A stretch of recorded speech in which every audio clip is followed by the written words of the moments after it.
नमस्कार, मी मनीषा जयप्रकाश. आपण पाहत आहात लोकसंदेश न्यूज. पाहूया आजच्या सविस्तर घडामोडी.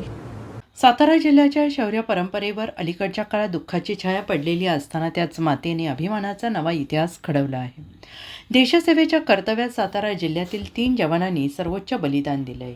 या वीर शहीदांच्या जाण्याने संपूर्ण जिल्हा शोकसागरात बुडालेला असताना त्यांच्या त्यागातूनच प्रेरणा घेत 100हून अधिक तरुणांची इंडियन आर्मीमध्ये भरती झाल्याची आनंददायी बातमी समोर आली आहे. शहीद जवानांच्या कुटुंबियांच्या दुःखापुढे शब्द अपुरे पडतात.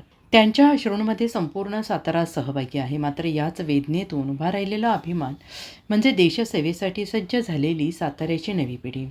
कोल्हापूर AROच्या निकालात सातारा जिल्ह्यातील मोठ्या संख्येनं तरुणांची निवड झाल्याने फौजींचा जिल्हा ही ओळख पुन्हा एकदा ठळकपणे अधोरेखित झाली आहे. आईवडिलांच्या त्यागातून, शहीदांच्या स्वप्नातून आणि देशप्रेमातूनच ही परंपरा जिवंत आहे.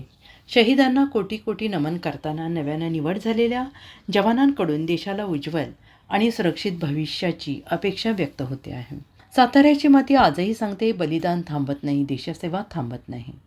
सातारा प्रतिनिधी प्रवीण नवघरे यांचा रिपोर्ट.